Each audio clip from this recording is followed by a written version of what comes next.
sab'una alfan, 70.000 yadkhuluna al-jannah bighairi hisabin wala azab, masuk surga tanpa hisab.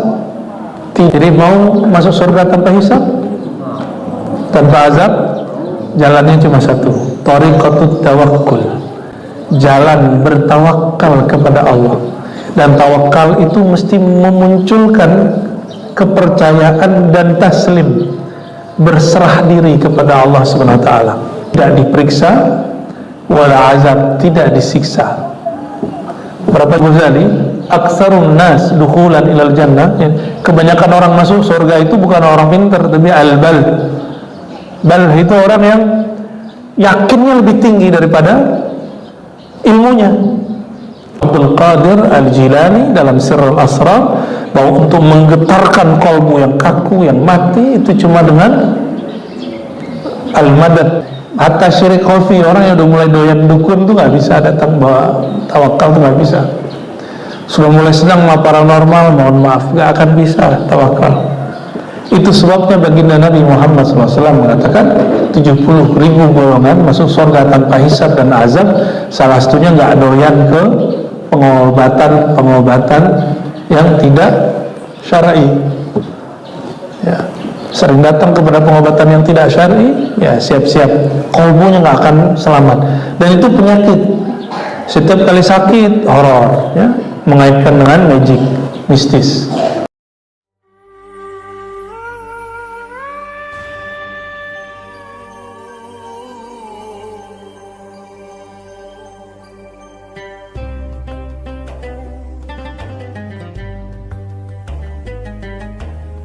Surat Ali Imran surat 3 159, fa idza azamta fatawakkal 'ala Allah. Ini menjelaskan ayat surat Ibrahim ayat 11. Ya.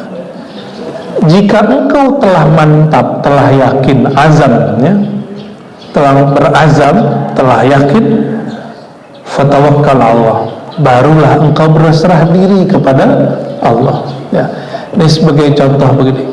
Mungkinkah kita misalnya ketua panitia, ketua suatu organisasi pembina, mungkinkah kita menyerahkan tugas-tugas kepada orang yang kita nggak percaya? Mungkin nggak? Nggak mungkin. Maka kita harus percaya dulu. Inilah kata Nabi SAW, ya, idza aradallahu bi imamin khairan ja'ala lahu waziran salihan. Hadis Imam Nasai. Jika Allah menginginkan kebaikan bagi seorang pemimpin, pemimpin apa aja, ya, termasuk rumah tangga, kampung, RT, RW, sampai ke negara, maka ja'ala lahu waziran salihan. Allah jadikan bagi dia wazir, orang yang mewakili dia, orang yang membantu dia, tim dia, orang-orang yang saleh. Saleh itu cocok. Bukan soleh itu banyak sholat. Soleh bahasa Arab itu munasabah, munasib, ya, orangnya sesuai. Lalu surat At-Talaq, wa may yatawakkal 'ala Allah fa huwa hasbuh, dan ayat-ayat yang lain, ya, siapa yang tawakal cukup Allah bagi dia. Inilah maqam Sayyidina Abi Bakar ketika ditanya. Jadi beliau ini menyerahkan semua hartanya kepada baginda Rasulullah SAW. Lalu baginda Rasulullah SAW balik bertanya, ya Abu Bakar, ma tarakta li alik, ya, apa yang kau tinggalkan untuk keluargamu? Apa jawaban beliau? Allah dan Rasulnya. Ini gampang dikalamkan, tapi mudah dijalani. Yang ngeluarin dikit aja kita ribet, gimana ngeluarin yang banyak, ya. Lalu beliau masuk. Nah, kalau tadi yakin tawakal, sekarang diberikan ciri-ciri orang tawakal. Ciri-ciri orang tawakal itu pasti orang beriman, yang mana jika disebut nama Allah, ya, surah Al-Anfal ayat 2, surat Al-Anfal ini, innamal mu'minun, sesungguhnya yang disebut beriman itu hanya pakai innama, ya. Idza dzukirallah, jika disebut nama Allah, wajilat qulubuhum, qalbunya bergetar. Zukira dalam bahasa Arab itu ada orang yang mengajarkannya, disebut Syekh Talqin, guru yang mentalkinkan nama Allah. Kalau di masa sahabat ya Rasulullah Sallallahu Alaihi Wasallam. Ini namanya talqin. Ini yang menjelaskan adalah Imam Syekh Abdul Qadir Al-Jilani dalam Sirrul Asrar, bahwa untuk menggetarkan kolbu yang kaku, yang mati, itu cuma dengan al-madad, dengan uluran tangan daripada Syekh Wasil, talqin dari guru yang mereka sudah sampai kepada kesadaran bertuhan. Jadi kalau sholat belum khusyuk, zikir kolbunya belum jalan, zikir masih kemana-mana, carilah guru yang bisa membimbing zikir. Sekarang sudah banyak, guru-gurunya sudah banyak. Wa idza tuliyat alaihim ayatu zadatuhum imana, ini sudah kita fahami, dibacakan ayat. Tapi tuliyat itu juga berarti jika lewat kepadanya. Tali itu bisa sesuatu yang bergerak. Jika bergerak di depannya, terjadi di depannya ayat-ayat Allah, ada ayat yang tertulis Quran, ada ayat yang mengalir. Itu kejadian-kejadian peristiwa. Zadatuhum imana, dia tambah yakin, wa ala rabbihim yatawakkalun, ya. Dan kepada Allah mereka bertawakal. Ini boleh juga disebut ciri-ciri orang beriman atau ciri orang yang yakin tawakal. Belum masuk hadis ya. Sekarang kita masuk kepada hadis. Hadis yang tadi saya sudah singgung di depan, orang yang masuk surga tanpa hisab dan azab. Pernahkah ke luar negeri terus ditahan di imigrasi, benar nggak? Wah, itu menakutkan sekali itu, ya. Menegangkan. Jadi salah satu yang menegangkan kalau kita ke luar negeri itu imigrasi. Ya, yang pernah kita masuk ke Al-Quds mesti lewat Israel, karena Al-Quds ini negara yang nggak punya daulat. Jadi Palestina itu negara yang sampai hari ini nggak punya daulat. Mereka mata uang juga nggak berlaku di luar. Kita kalau masuk izinnya lewat siapa? Israel, ya. Teman saya dan beberapa teman-teman yang lain hampir buang air kecil Pak di celana, ya. Ditahan 7 kali diperiksa. Seingat saya 7 kali, ya. Kita cuma telat buka lembaran paspor itu langsung pinggir. Begitu cara mereka ngancurin psikis kita, ya. Ya, saya senyum-senyum aja. Hatta orang yang bawa kita, orang travelnya pengen buang air Pak, ya. Saya buang air dulu Ustaz, katanya. Yang Ustaz siapa saat itu? Ada grogi.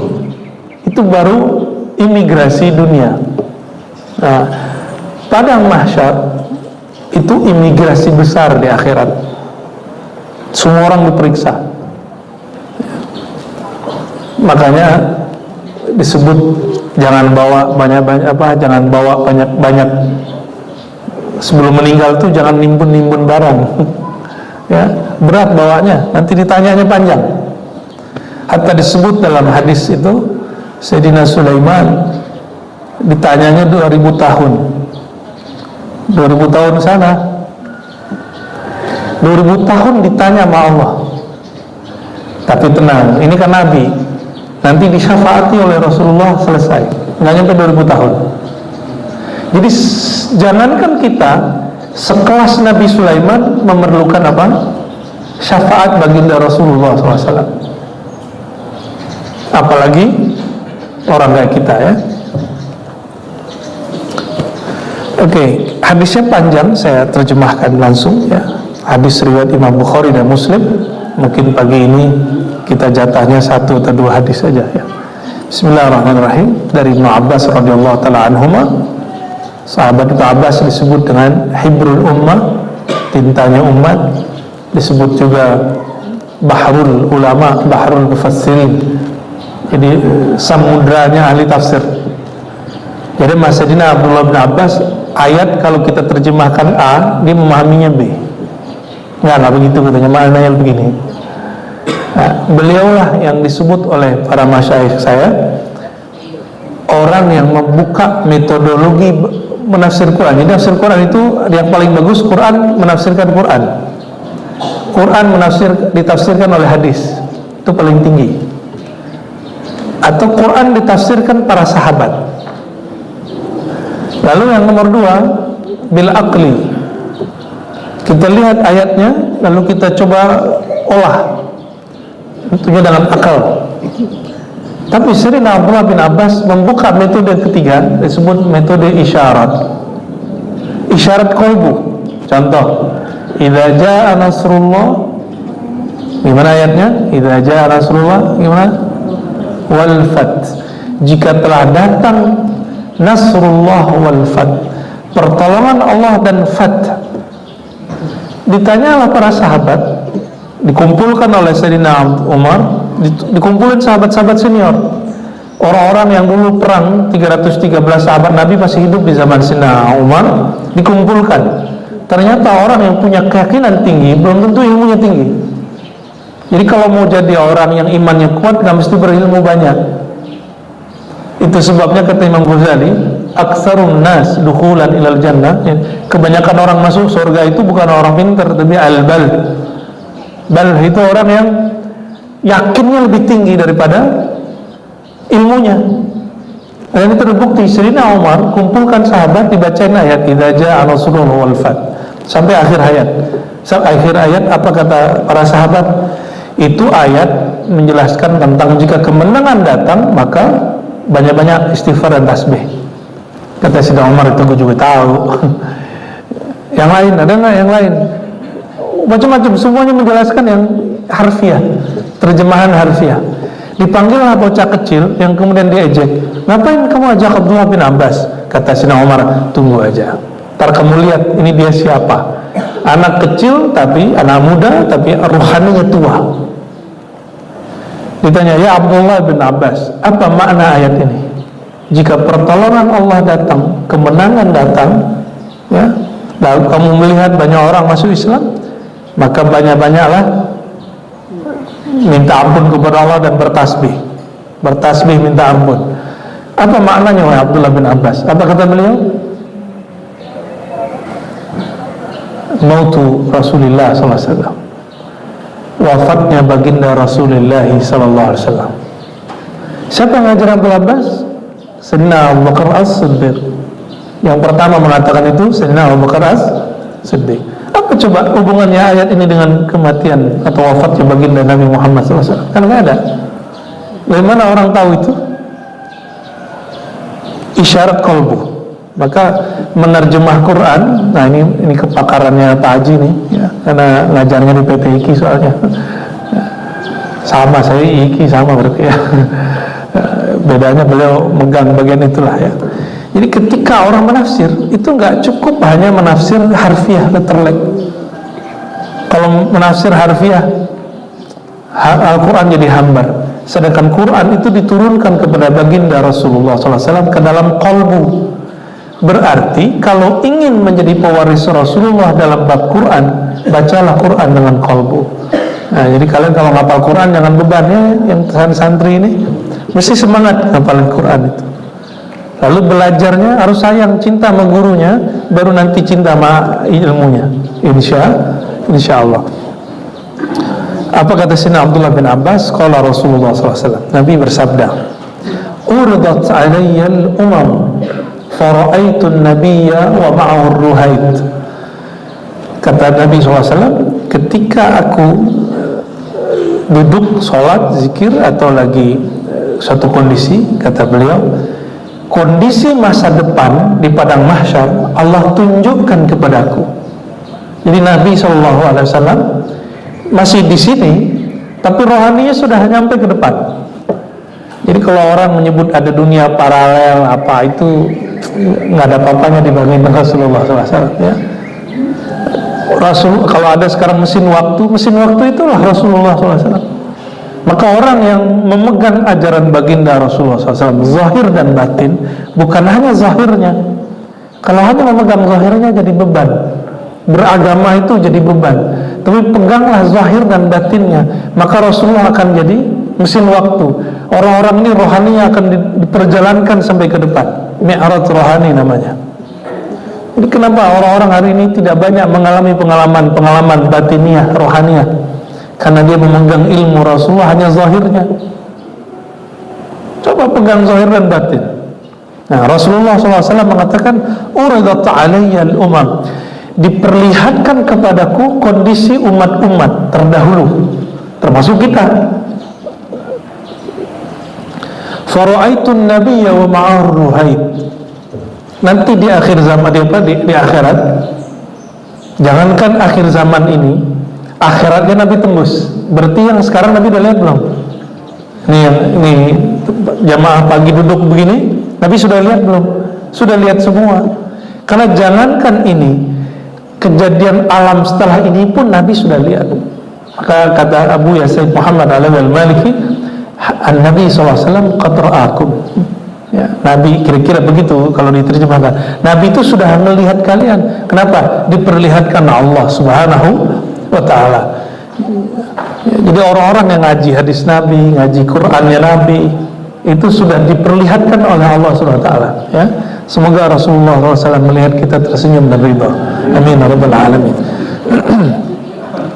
Di akhir masa nanti akhirat, ada Nabi, di belakangnya pengikutnya cuma ruhaid itu nggak nyampe 20, cuma belasan. Wan nabi wa ma'ur rajul wa rajulan. Ada nabi, pengikutnya cuma 3 orang, rajul wa rajulan, 1 sama 2 3 berarti ya. Wan nabi laisa ma'u ahad. Ada nabi nggak punya pengikut, ustadz nggak punya jamaah. Ada nggak kejadiannya dar? Ada nanti. Itu nabi nggak punya jamaah, bisa jadi dia ditolak, bisa jadi dia cuma nabi bukan rasul. Dia nabi yang kemudian sendiri aja, ya, atau nabi yang melarikan diri dari kaumnya, bisa jadi, ya, atau nabi yang dikubur oleh kaumnya seperti kejadian Khalid bin Sinan yang dikubur, kata dia kepada kaumnya, oke, saya ikuti mau kalian, gitu, kubur aku sore ini, besok pagi tolong dibangkitkan lagi. Ternyata kaumnya main tipu muslihat. Nabinya dikubur sore, besok pagi, dan sampai hari ini nggak pernah dibangkit. Kata Nabi SAW, ya, itu Nabi Khalid masih hidup di alam kubur. Jadi orang-orang yang ingin belajar mengkomunikasi alam kubur mesti lewat mengenal ilmu Nabi Allah Khalid, ya. Nah, itu yang dipunyai oleh Sayyidina Umar, Sayyidina Ali, Sayyidina Utsman. Itu sahabat-sahabat punya ilmu Sayyidina Khalid, ya. Maka beliau-beliau ini bisa ngintip-ngintip orang yang dalam kubur biiznillah, dengan izin dari Allah Subhanahu wa ta'ala, ya. Ngintip, ya, bukan ngelihat langsung, bukan. Apakah lewat mimpi, lewat zikir, lewat koneksi batin, wallahu a'lam bishawab, ya. Wan nabi, ya, laisa ma'ahu ahad idh rufi'a li sawadun 'azim fa zanantu annahum ummati.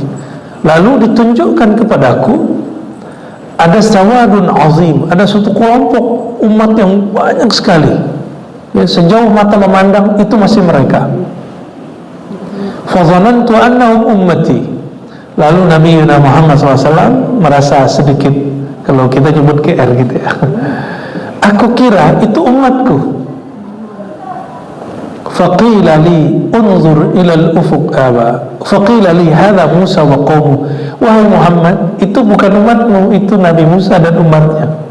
Ini Nabi yang terbanyak umatnya setelah Nabi Muhammad SAW, itu Nabi Musa. Walakin unzur ila al-ufuq, tapi lihatlah ke ufuk, ujung sana, bukan yang tempat yang tinggi. Idruf, ya, dari tempat yang tinggi.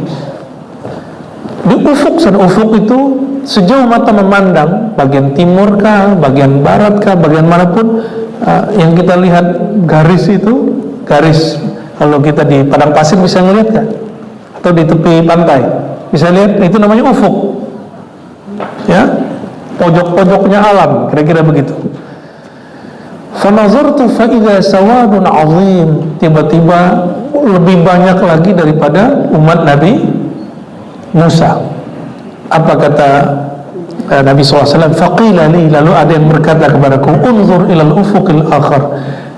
Itu kelompok banyak, terus apa kata malaikatnya, kamu lihat bagian ufuk yang satu lagi. Ufuk yang satu lagi disuruh semua penjuru, ternyata jumlahnya berkali lipat daripada jumlah umat Sayyidina Musa. Faqila li hadhihi ummatuk, itu yang di ufuk sana, yang di ufuk sana, yang di ufuk sana, itu umatmu semua. Semoga di ufuk-ufuk itu ada kita. Dan di ufuk sana itu, kalau para nabi di depan, belakangnya umatnya, ya. Kalau umat Nabi Muhammad SAW, guru belakangnya muridnya, kiai belakang santrinya, ya. Maka mesti punya kiai, mesti punya syekh, mesti punya guru, mesti punya mursyid. Supaya apa? Nanti kalau kita datang, kita masuk kelompok yang ini, ya. Apa dalilnya? Al-anbiya, ya, nabi-nabi itu warisan ilmunya kepada siapa? Kepada al-ulama warasatul anbiya, ya. Lalu ada satu riwayat, hadisnya tidak sampai derajat sahih, bahwa ulama ummati ka-anbiya Bani Israil. Hadis ini dhaif tapi maknanya sahih. Ulama di umatku statusnya, mereka fungsinya, tugasnya sama seperti ulama nabi-nabi Bani Israel. Ya, jadi jangan heran nanti akan ada satu imam, umatnya itu hampir sama dengan umat Nabi Musa, bahkan lebih. Jangan heran nanti, ya. Barangkali itu adalah Syekh Abdul Qadir Jilani, Imam Ghazali, Abul Hasan Syazili, Rifai, Al-Muhajir, wallahu a'lam, ya. Wallahu a'lam, siapakah itu?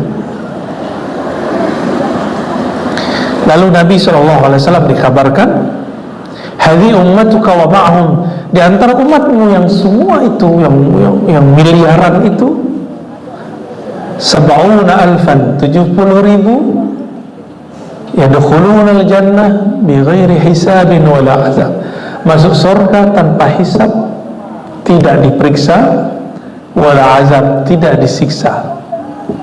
Berapa jumlahnya? 70,000. Ini riwayat ini di riwayat Tabarani, seingat saya 70,000 ini masing-masing itu boleh bawa satu orang, yang belakang ini boleh ngambil orang lagi, kayak berantai. Berarti 70,000 ini bisa kelepatan 70,000, ya. Semoga kita termasuk mereka, amin ya rabbal alamin, ya. Tapi ada syaratnya, ya. Itu malam-malam Nabi. Jadi kalau orang sekarang namanya halnya turun, jadi wahyunya turun begitu. Karena ini bukan wahyu Quran, ini wahyu nubuat. Jadi ada wahyu risalah, itu isinya tentang hukum. Ini wahyu namanya wahyu nubuat. Wahyu nubuat itu isinya kasyaf, Allah bukakan alam lain. Karena ada satu pesan di belakangnya, cuma berhenti di malam itu. Lalu Nabi selesai ngomong, Nabi pulang.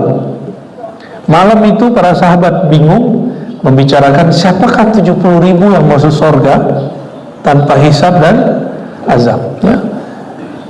Pagi-pagi ternyata sahabat banyak yang belum tidur. Fakhadha, ya. Lalu mereka sibuk mendiskusikan bab ini, ya. Ini dalil oleh sebagian ulama boleh malam hari tidak tidur untuk mutola'ah, ya. Ketika pagi hari, kita pendek hadisnya, sahabat-sahabat macam-macam, 70,000 ini orangnya begini, orangnya begini, orangnya begini, dan gak ada satupun yang benar, ya. Tapi namanya mutola'ah kan lumayan. Nah, ini santri, nanti ada masa kalian mesti ngurangin tidur, ya. Mau jadi orang alim gak? Jadi orang alim ya, jangan suka banyak tidur, ya. Orang alim itu kata Imam Suyuti, menjadi alim bukan dengan ngorok. Jadi alim itu gimana? Bisahari fis sahuri, dengan begadang di waktu orang sedang tidur, di waktu sahur. Begadang ngapain? Bukan nongkrong-nongkrong gak jelas, mutola'ah, ya. Jadi ilmu itu bukan coba saya bisa seperti Ustadz Fulan, seperti Kiai Fulan, nggak begitu. Al ilmu bita'allumi, ilmu itu orang belajar. Jadi ilmu begini nggak bisa pakai laduni Pak, mau wali 1000 kali nggak bisa baca kitab ini. Ya, mau walinya tembus alam akhirat, kalau dia nggak ngaji bahasa Arab nggak bisa baca kitab ini, mesti dia ngaji. Al ilmu innama, bahkan disebutkan innamal ilmu bita'allumi, itu hadis dikutip oleh Imam Bukhari di judul bab, sungguh hanyalah ilmu itu kalau kamu belajar, bukan lewat tirakat. Enggak, saya diem konsentrasi merem gitu nggak bisa. Yang begini matanya harus melek. Kalau yang merem-merem itu latihan batin, itu ada lagi, itu thariqah. Kalau yang begini mesti dilatih secara intelektual, ya. Ini santri-santri nih, termasuk bapak-bapak. Ya, coba kalau saya dulu ngaji kan gitu kan, itu kan pengandai-andai. Kata Imam Suyuti, al-ilmu laisa bilau walaita. Ilmu itu bukan kamu ngomong seandainya. Udah masih ada umur, hadiri majelis yang ngaji kitab. Ini kitab ini kan dikaji di pesantren. Sekarang kita bawa ke masjid kan enak tuh, nggak perlu bawa SPP kan, nggak perlu riyadhah. Oh, dulu kita riyadhah tuh makannya makan apa coba? Lele nggak bertulang, tau nggak? Terong. Tapi sehat. Ternyata itu sekarang makanan orang kaya. Itu ubi, favorit kita itu ya. Ubi jalar. Singkong, masya Allah, nikmatnya. Mentong-mentong makan mie. Ya. Tapi kalau makan mie hafalannya pasti kurang, karena itu zat kimianya lebih dahsyat daripada anggur yang dijauhi oleh Imam Sufyan Ats-Tsauri, Imam Zuhri. Imam-imam ini ditaruh di depannya anggur nggak mau dimakan, ditaruh depannya madu baru dimakan, baru dia minum. Lalu besok ditanya, kenapa engkau tidak konsumsi ini? Wahai Tuan Syekh, jawabannya, ini buah kimiawinya tinggi. Kalau bahasa sekarang, ibarat dapat melemahkan hafalanku. Maka ciki-ciki itu kurangin ya. Ciki-ciki minuman yang berapa? Ya soda, ya merusak itu ya Pak Dokter ya. Apalagi yang pengawet, itu semua merusak kita. Jadi ustadz itu justru modalnya ringan, karena dia nggak banyak jajan. Ya, makanannya alami gitu. Tapi lihat nanti di saat orang-orang pada sakit-sakit dia sehat. Ya, mumpung belum telat, di rumahnya coba biasain konsumsi yang kukus-kukusan itu. Dulu imam-imam begitu. Kami 40 hari riyadhah, itu nggak makan bernyawa Pak. Itu cuma ya tadi lele tak bertulang itu. Lele tak bertulang, makan pisang pun dikurangi karena vitamin C-nya tinggi, asam lambung kita kurangi, kita makannya ala kadarnya. Bahkan saya mempraktekkan beberapa waktu cuma makan kurma dan air putih, kurma air putih. Ya, saya nggak sebut itu tirakat mutih, enggak, tapi itu cara untuk melatih diri. Sejak saat itu makan apa aja oke. Kita nggak mantang lagi makan ini dan itu, kecuali yang berbumbu yang parah. Justru yang berbumbu yang parah kita nggak suka. Ya, nanti santri-santri coba praktekin itu. Ya, semoga nanti Senin Kemisnya berlanjut, nanti ada namanya kalau di musim-musim tentu fami bisyauqin. Ya Pak Kiai ya, fami bisyauqin mengkhatamkan Quran dengan huruf fa mi bi syauqin. Fatihah, Mim, Al-Maidah. Jadi hari ini dari Fatihah sampai Al-Maidah. Nah, nanti semoga nanti beliau pilihkan harinya. Beliau ini kan sudah biasa tirakat dulu, cuma sekarang sudah sukses ya. Jadi nggak perlu tirakat lagi. Kata Imam Junaid, Imam Abu Yazid dan imam lain, seandainya santri murid melihat kita sekarang yang sudah ndut-ndut ini, kata para kiai itu, mereka tazandaku akan zindik, dikira menjadi wali Allah itu, jadi kiai, jadi syekh itu cukup dengan nongkrong-nongkrong, ngopi-ngopi. jalan-jalan, ziarah gitu dong. Enggak. Kata beliau, seandainya mereka tahu masa lalu kami, masa kecil kami, masa muda kami, mereka gak akan sanggup pasti mundur, nggak mau jadi ulama, nggak mau jadi wali. Tapi insya Allah anak-anak sekarang bisa kita kasih pengertian ya. Jadi santri nggak usah banyak-banyak, yang penting jadi bagi ya. Dulu Kiai Ali Mustafa Yaqub santrinya nggak banyak, ya, nggak banyak. Angkatan saya laki-lakinya nggak nyampe tamat 10 orang. Seingat saya cuma 9 beberapa, tapi semuanya jadi kiai, semuanya jadi ustadz, semuanya ngajar. Cuma 1-2 yang enggak. Itu pun dia sukses di bidang dia sendiri, ya.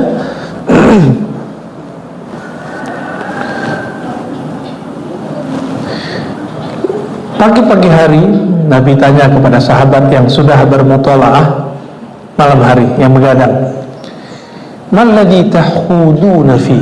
Apa yang sedang kalian bincangkan? Ya. Ini bukan mereka debat, tapi mereka sedang tukar pikiran, yang muzakarah. Fa akhbaruhu, lalu mereka menceritakan yang mereka diskusikan malam tadi, siapakah yang masuk surga tanpa hisab dan azab. Lalu dijawablah, nah ini yang paling penting. Ini bukan untuk menyindir kelompok manapun. Humul ladzina la yarqun wa la yastarqun wa la yatatayyarun wa ala rabbihim yatawakkalun. Mereka adalah kelompok yang tidak meruqyah dan tidak minta ruqyah. Ruqyah itu apa artinya ruqyah? Ruqyah itu bahasa Arab artinya jampi, tidak menjampi-jampi. Tapi kemudian Nabi Muhammad SAW ada kejadian sahabat diizinkan meruqyah. Maka hadis ini disebut hadis am, ada khasnya, ada taksisnya, ada khususnya. Apa khususnya? Di hadis Imam Muslim dikatakan, la ba'sa birruqa ma lam yakun fihi syirkun. Boleh-boleh saja meruqyah, diruqyah selama tidak ada syirik di dalamnya. Ya, dan ini menjadi hukum, termasuk hukum buat raja, buat tulisan-tulisan itu ya. Jadi jangan dikit-dikit sakit kepala datang ke ahli ruqyah, itu nggak benar ya. Itu otak-otak perdukunan itu. Nah, ustadznya juga jangan horor. Wah, kamu kayak dikirim orang nih ya. Orang begitu sadar nggak sadar masuk namanya syirik khafi, syirik yang halus di dalam kalbu dia. Oleh karenanya orang yang ruqyah ini hilanglah tawakal dari dalam kalbunya, karena syirik itu masuk keluar masuk. Ini rumah nih, kenapa? Wah, kayaknya dikirim tetangga nih. Tuh, nggak usah gitu-gitu amat lah. Ya. Itu mau sihir apa aja, baca ayat kursi, gagal itu. Emang di rumah tuh nggak ada baca ayat kursi, nggak ada baca qul a'udzu birabbil falaq, qul a'udzu birabbin nas. Emang lebih sakti dukun daripada Quran? Hah? Terus kok masih takut disihir orang, dikirimin orang? Nggak usah takut, baca aja ayat kursi tiap hari. Bahkan kalau versi riwayat yang kita dapat, Nabi SAW mengajarkan ayat kursi setiap ada sholat. Dalam hadis Nasai, Nabi baca qul a'udzu birabbil falaq, qul a'udzu birabbin nas setiap ada sholat. Mau tidur bahkan Nabi baca lagi. Masih takut? Nabi pernah disihir sampai turun qul a'udzu birabbil falaq, qul a'udzu birabbin nas, nggak ada lagi sihir yang nembus ke beliau. Kalau nggak bisa menjaga diri, nangkis kena juga. Wala yatatayyarun, tidak percaya dengan ramalan, ya. Wa ala rabbihim yatawakkalun, intinya satu, mereka bertawakal kepada Allah. Jadi mau masuk surga tanpa hisab, tanpa azab, jalannya cuma satu, thariqatut tawakkul, jalan bertawakal kepada Allah. Dan tawakal itu mesti memunculkan kepercayaan dan taslim, berserah diri kepada Allah Subhanahu wa taala. Dimulai dengan percaya kepada guru dan taslim kepada ilmu guru, baru orang mungkin percaya kepada Allah Subhanahu wa taala ya. Jangan sampai kemudian ada murid ngomong gini, kalau guru saya salah, saya akan tinggalkan. Lebih ngerti dia daripada gurunya. Ini kalimat seakan benar, tapi itu su'ul adab. Itu adab yang buruk, muncul pada santri-santri yang tidak belajar cara beradab kepada masyayikh, guru-guru. Ya, ada yang nanya gini sama saya. Ya, ini sering ya. Ustaz, Buya, bolehkah kita menasihati guru? Ya salah. Guru mau dinasihati terima aja. Cuma pada adab santri itu nggak benar. Rasulullah pernah nggak dinasihati sahabat? Enggak. Yang ada itu bab musyawarah.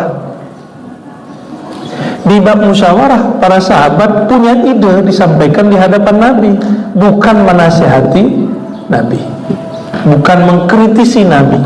Maka kata nasihat yang di hadis itu lain. Ya, ad-dinun nasiha, agama itu nasihat, tapi bukan nasihat bahasa Indonesia. Dalam bahasa Indonesia nasihat itu kritik, dan tidak mungkin ada sahabat mengkritik Nabi SAW kecuali Khawarij. Khawarij itu kelompok ekstrim. Maka jika ada guru ya punya muridnya kritis, mengkritisi gurunya, ya siap-siap majelis Anda akan bermasalah ya. Mesti ajarkan muridnya beradab. Kecuali bab lagi bermusyawarah, itu baru murid boleh ngasih masukan. Jadi pada diri si ustadz, siapapun kritik dia boleh, si kiai. Tapi kalau santrinya yang nganggap dia murid dia, nah ini hati-hati ya. Banyak orang di situ kena. Nah, di penutup hadis, faqama Ukashah bin Mihsan al-Asadi, berdirilah Ukashah. Inilah satu-satunya hadis yang sahih mengenai profil Ukashah, yang paling sahih ya. Mengenai cerita kambing Ukashah saya nggak ketemu habis ini cerita sahihnya ya. Ada cerita kambing Ukashah tuh yang dulu ceritakan oleh kiai masyhur di zamannya. Ukashah kemudian mengatakan, ud'ullaha ayyaj'al minhum, wahai Rasulullah, doakan kepada Allah. Nah ini namanya tawassul dengan orang hidup dan di depan ya. Wahai Rasulullah, doakan aku semoga termasuk orang yang masuk surga tanpa hisab dan azab. Ini cerdas nih Ukashah. Faqala anta minhum, lalu Rasulullah mengatakan, engkau bagian dari mereka ya. Faqama rajulun akhar, tiba-tiba yang lain mau ikut juga, wahai Rasulullah saya dong. Apa kata Nabi? Sabaqaka Ukashah, Ukashah telah dahulu. Ini maksudnya apa ini? Masuk surga ini bisa daftar-daftaran gitu ya? Gitu gak maksudnya? Nah, Rasulullah itu apa kata beliau? Biyadi mafatihul jannah, di tanganku ada kunci-kunci surga. Ketika ilmu ini dibuka, yang pertama kali nyambut siapa? Ukashah. Lalu ditutup, lalu muncul orang lain minta, ini udah ditutup, maka disebut sabaqaka Ukashah. Ini bab nubuat. Bab nubuat itu disitulah syafaat-syafaat spesial yang telah didahulukan di dunia. Ini yang sir ini diberikan ke Abu Bakar, maka beliau udah Siddiq. Umar maka disebut muhaddatsun, bisa dialog dengan alam rohani. Utsman disebut dua cahaya. Sayyidina Ali disebut pintunya ilmu. Itu bab-bab ini, bab-bab ini semua ya. Dan itu tidak semua orang dapat ya. Nah, itu sebabnya kalau ada mursyid syekh meninggal, dia nggak ngangkat pengganti, ya mungkin dia nggak dapat isyarat di masa hidupnya ya. Nah, lalu ada kejadian ya, seorang mursyid di tempat saya mau meninggal, dia panggil muridnya, tolong jawab ijazah saya, tapi syaratnya kamu lakukan ini. Dia masih pakai pikiran logika dia, nggak patuh sama gurunya, nggak taslim. Dia percaya ilmunya tapi nggak taslim, nggak patuh. Dia mikir, masa sih? Akhirnya dia nggak mau terima. Karena dia nggak mau terima, sekarang ilmu gurunya putus dan dia meninggal, gurunya meninggal, ilmunya nggak ada yang nyambung. Akibat tidak tasdik dan taslim. Bapak Ibu, saudara-saudari, santri-santri Najah yang berkenan Allah, itulah hadis tentang yakin dan tawakal, bahwa mahar masuk surga tanpa hisab dan azab adalah bertawakal. Dan orang yang paling tawakal adalah baginda Nabi Muhammad SAW. lalu pewaris-pewaris beliau. Semoga Allah menjadikan kita bagian dari mereka. Amin ya rabbal alamin. Ala hazina wa likulli natin salihah. Al-Fatihah. Bismillahirrahmanirrahim. Iyyaka na'budu wa iyyaka nasta'in. Siratal ladzina an'amta 'alaihim ghairil maghdubi 'alaihim. Amin walhamdulillahirabbil alamin. Kita tutup dengan salawat. Sallallahu rabbuna 'alan nuril mubin Ahmad al-Mustafa Sayyidi Ahmad al-Mustafa Sayyidi al-Mursalin wa ala alihi wa sahbihi ajma'in.